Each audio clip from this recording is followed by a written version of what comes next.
Isang nakakagulat na video ang kamakailan lamang na leak. Sa lugar malapit sa paliparan ng Beijing, isang pribadong sasakyan na may plakang Beijing ang pinaghihinalaang ginamit upang ilipat si Yu Menglong sa kalagitnaan ng gabi. Kasabay nito, may sunod-sunod pang palatandaan na lumilitaw na nagsasabing ang Qihao Art Museum ang posibleng naging lugar kung saan siya matagal na pinanatili bago ang kanyang pagkamatay, at may hinala pa na doon mismo siya napilitang magsagawa ng mga live stream. Mas lalo pang naging misteryoso ang sitwasyon nang biglang mag-post si Chen Qingsong ng isang malabong mensahe sa social media bago tuluyang burahin ang kanyang Weibo account. Samantala, iniulat na nasa kaguluhan ang iba pang mga pinaghihinalaan at maging ang Mango Media ay tila hindi rin nakaligtas sa alon ng mga kontrobersiyang ito. At sa episode natin ngayong araw, mas lalaliman natin ang pagsisiyasat sa mga detaling unti-unting lumilitaw. Bago tayo magsimula, kung mahilig kayo sa mga showbiz crimes, huwag kalimutang mag-subscribe at i-turn on na rin ang notification bell para manatiling updated sa mga susunod na episodes.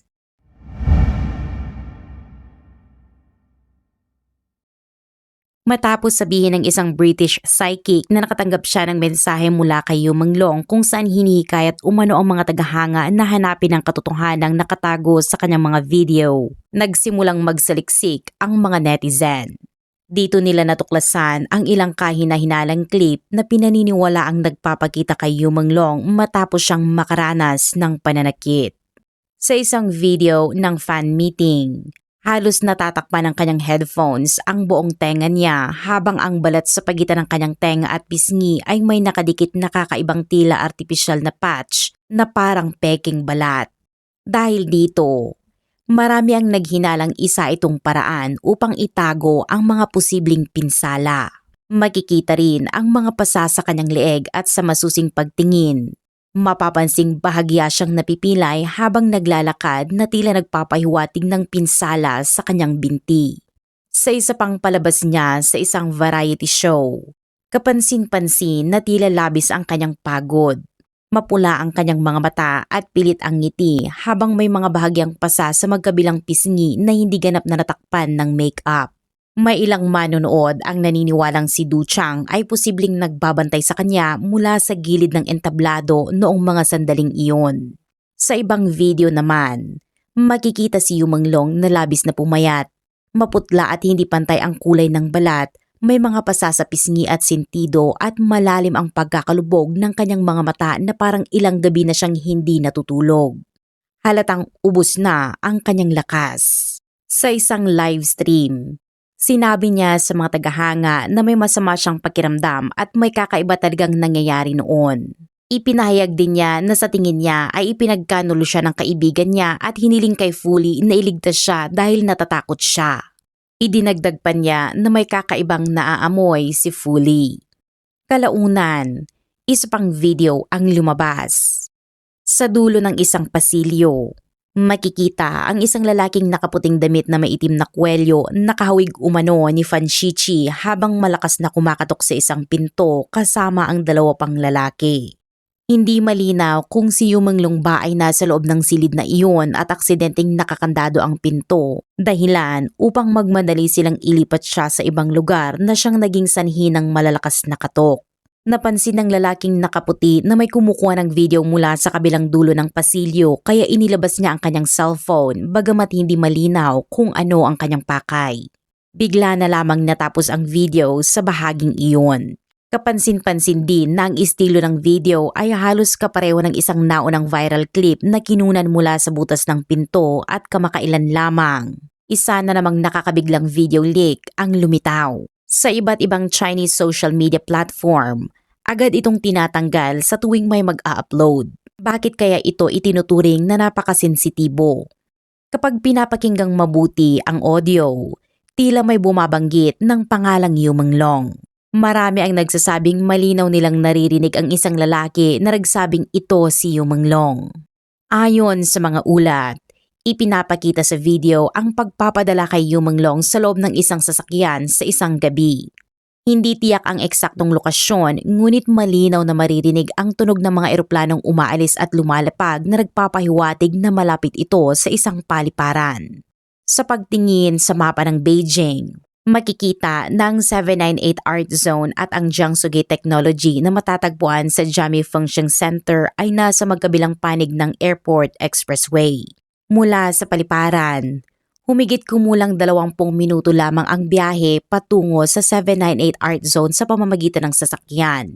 At nang palakihin ng mga netizen ang video footage, lumitaw ang plaka ng sasakyan. Kulay asul na may puting letra, Jingyu 5X F117, isang format na ginagamit sa mga pribadong sasakyan at ang Jingyi ay mula sa Beijing.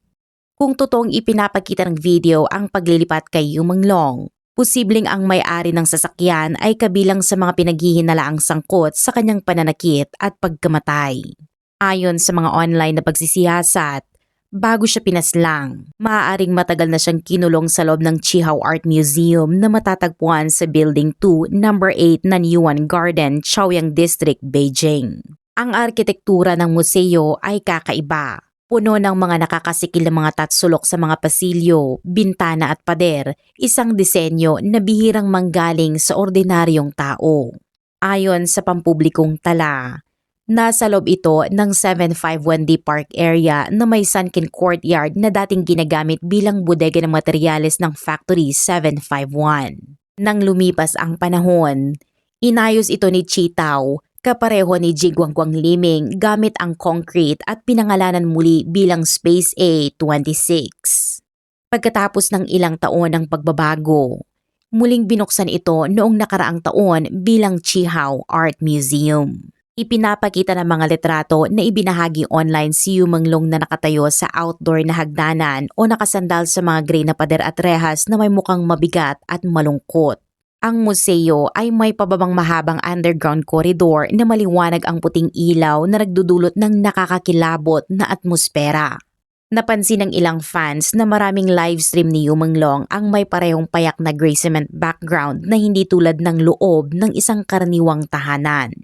Sa isa sa mga livestream kung saan nagbasa siya ng isang malabong tula, paulit-ulit niyang binanggit ang mahina ang signal, pilit na ngumiti at nahirapang magsalita sa umpisa. Binanggit din ng netizen ng acoustic sa livestream ay nagpapahiwatig ng maliit at saradong lugar, walang echo at posibleng nasa dulo ng isang pasilyo. Napansin din nila na ang refleksyon sa plastic water bottle ni Yu Menglong ay kahawig ng underground corridor ng museo. Batay sa mga nakakabahalang palatandaang ito, naniniwala ang marami na si Yu Menglong ay ikinulong sa basement ng Qihao Art Museum ng matagal at pinilit na mag-livestream mula roon bago ang kanyang pagkamatay.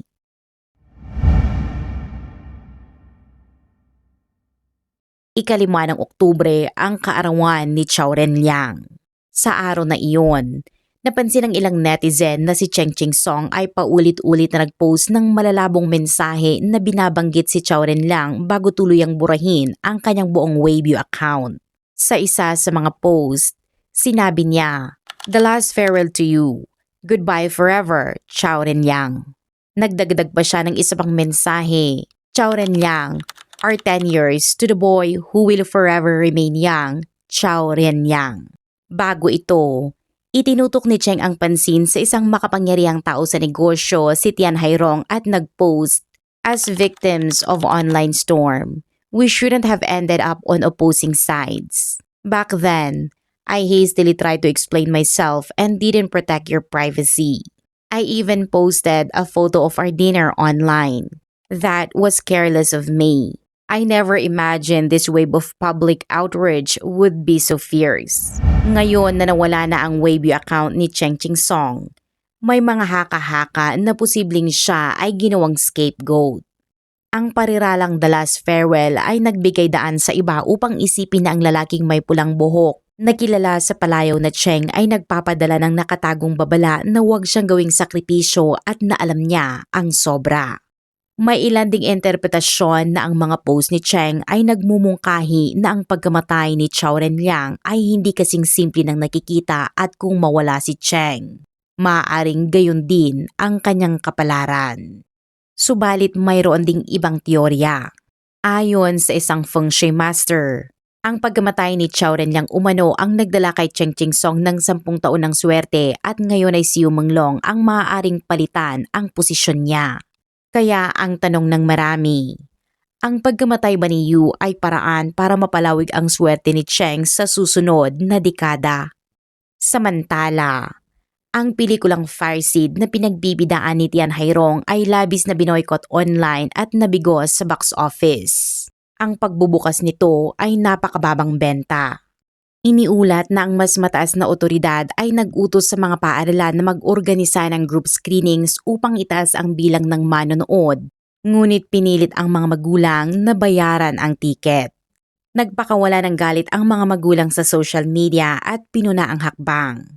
May ilan na muling nagbenta ng tiket sa mababang halaga sa mga secondary platform. Ayon sa isang netizen, ang 2 taong gulang na anak ng kaibigan niya sa preschool ay pinilit ng paaralan na magsuot ng diaper upang hindi madumian ang upuan sa sinehan. Napangiti ang magulang sa hindi kapanipaniwalang sitwasyon na isang toddler na halos hindi makontrol ang kanyang pantog ay ginamit sa box office rescue mission. Sa kabila ng mga hakbang na ito, nanatiling napakababa ang benta ng tiket.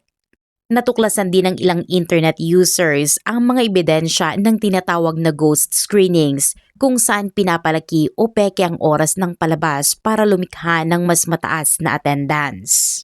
Iniulat nila ang mga ito at inakusahan ang mga sinehan ng pandaraya sa consumer at manipulasyon sa merkado.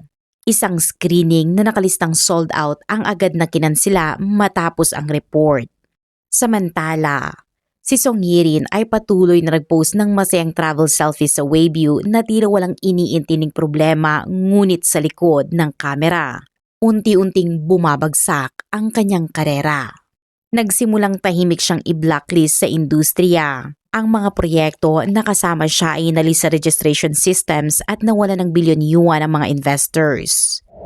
Sa ilang pangunahing search platform, ang kanyang pangalan ngayon ay may kasamang risk warning label. Ang buong industriya ng aliwan na parang isang maayos na nakatutok na makina ay tila iniiwasan na si Song Yirin. Bagamat walang opisyal na ipinahayag na pagbabawal, tila siya ay natrap sa loob ng isang di makitang pader at hindi rin nakaligtas ang Mango Media sa karmikong kaparusahan nito. Kamakailan lamang, pinayagan ng sangay ng Mango Media sa Malaysia ang Jiangzhou Law Firm na maglabas ng pampublikong pahayag na nag-uutos sa mga tao na itigil ang pag-post, pag-share o pagkomento sa tinatawag nilang maling impormasyon at paninirang puri laban sa kumpanya at nagbabala na haharap sa kaso ang mga lalabag. Ngunit bakit kaya? Ayon sa Mango Media, nakikipagtulungan sila sa mga opisyal na institusyon sa Malaysia kabilang ang mga prestihiyosong universidad gaya ng Raman University at Raman University of Technology sa iba't ibang proyekto sa musika. Ngunit pinaghihinalaan ng mga netizen na ang totoong layunin ng kumpanya ay maghanap ng bagong biktima sa Malaysia. Nagbigay sila ng babala sa mga lokal. Tinukoy ang ilang artistang pumirma sa subsidiary ng Mango ang Tianyu Media na kalaunan ay namatay sa misteryosong paraan kabilang si Yu Menglong, Chao Renliang at iba pa bilang malungkot na paalala na huwag mahulog sa kamay ng tinatawag nilang cannibal company. Sa kabila ng malawakang boycott mula sa manonood sa mainland China, bumagsak ang halaga ng merkado ng Mango Media. Mula ika-30 ng Setyembre hanggang ika-15 ng Oktubre, iniulat na nawalan ang kumpanya ng 126.1 billion yuan sa market capitalization. Ang buong industriya ng pelikula ay labis ding naapektuhan.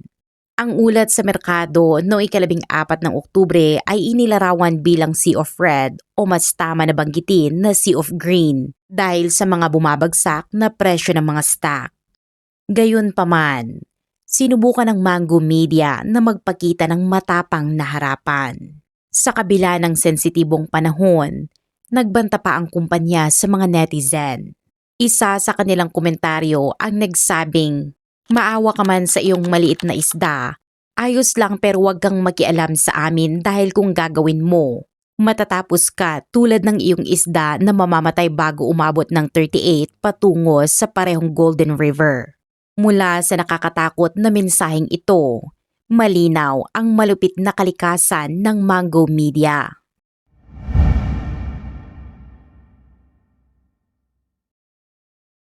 Isang taong nagpakilalang mid-level employee sa CCTV ang nag-post noong 14 ng Oktubre ng artikulo na nagsasabing lumalaganap ang kakulangan sa tiwala kay Xi Jinping sa loob ng organisasyon. Ang pangiinsulto sa leader ay naging mas karaniwan. Samantala, ang mga direktiba mula sa Central Propaganda Department at Cyberspace Administration ay madalas na magkasalungat na nagdudulot ng kalituhan at kaguluhan sa loob ng kumpanya, lalo na sa Bilibili kung saan ilang araw na silang nalito. Inutusan ng Central Propaganda Department ang pagsupil sa lahat ng video na may kaugnayan kay Yu Menglong, habang inutusan naman ng Cyberspace Administration ng Bilibili na palakasin ang engagement sa parehong paksa. Dahil dito, naging tanging malaking platform na nag-host ng maraming impormasyon tungkol kay Yu Menglong ang Bilibili. Kapag naghanap ng keywords tulad ng Yu Menglong o 798 Art Zone, bumabaha ang resulta. Ayon sa mga naunang pagsusuri, ang pagkakaisa ng opinyon ng publiko at sa loob at labas ng China ang nagpapanatiling nasa spotlight ang kaso ni Yu Menglong.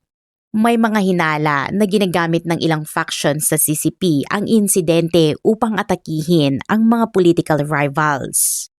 May online rumors na posibleng konektado ang kaso sa ilihitimong anak ng Politburo Standing Committee member na si Kai Chi at marahil pati na rin sa pamilya ni Xi. Si Kai Chi, kilala bilang isa sa pinakamalapit na kaalyado ni Xi Jinping, ang nagmamahala sa propaganda at direktang nangunguna sa Central Propaganda Department, samantalang ang Cyberspace Administration ay kabilang sa hiwalay na chain of command. Ayon sa tinagurang empleyado ng CCTV, hindi na nila matiis ang political na presyon kaya nagbitiw sila. Bukod pa dito, 2 Rolex watches na natagpuan sa eksena ay kinumpirmang pag-aari ni Ji Guangguang, ngunit halos hindi ito nabanggit na tila sinadyang itinago. Si Ji ay apo ni Li Peng, isang tunay na malakas na personalidad sa entertainment world ng China. Kamakailan, naglabas si Song Zudi, isang kilalang entertainment vlogger ng video na nagbubunyag ng madilim at maruming bahagi ng showbiz sa China. Malawak ang money laundering na parehong lokal at international. Laganap na sexual crimes at nakakagulat na iskandalong may kinalaman sa incest at orgies sa pagitan ng mga tila glamorosong artista. Ngunit bakit hindi sila naaaresto? Dahil may malalakas na proteksyon silang nakaatang sa kanila. Madalas na may maraming layer ng high-level shielding upang manatiling hindi matitinag. Puno rin ang industriya ng pagsusugal at paggamit ng droga.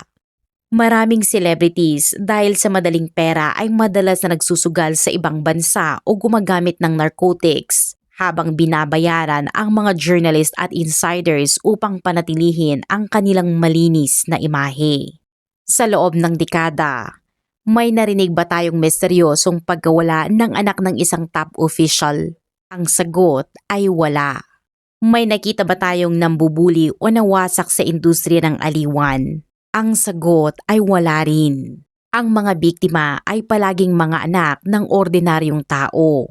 Ang factionalism sa industriya ng aliwan sa China ay malalim na nakatanim, marahil mas malala pa kaysa sa iba pang sektor. Ang sinumang tumatanggi na sundin ang hindi sinasabing patakaran o naglakas loob na magsalita ay agad na winawasak ng mga koordinadong grupo ng kapangyarihan. Ang pananakit at pagkamatay ni Yu Menglong ay malino na sumasalamin sa uri ng sistematikong korupsyon at kalupitan na inilalarawan ni Song Zudi. Tulad ng nabanggit dati, tumanggi si Yu Menglong sa madilim na ilalim ng industriya at hinangad na makatakas sa Circle of Demons. Nakalikom siya ng ebidensya ng money laundering at pinaghihinala ang arms traffickings ng ilang individual na iniimbak sa isang USB drive. Ngunit natuklasan ng mga demonyong ito ang kanyang determinasyon at lihim na pagsisiyasat na siyang nagtakda ng kanyang kapalaran. Sila ay nagkasundo upang subaybayan, ikulong at saktan siya sa mahabang panahon na sa huli ay humantong sa kanyang pagkamatay. Ngunit ang karma ay hindi nakakalimot sa sinuman. Hintayin natin kung paano magbubukas ang katarungan para kay Yu Manglong. At dito nagtatapos ang episode para sa araw na ito at huwag kalimutang pirmahan ang petisyon na humihingi ng hustisya para kay Yu Manglong. Maraming salamat muli sa pagkikinig at magkita-kita tayo sa susunod na episode.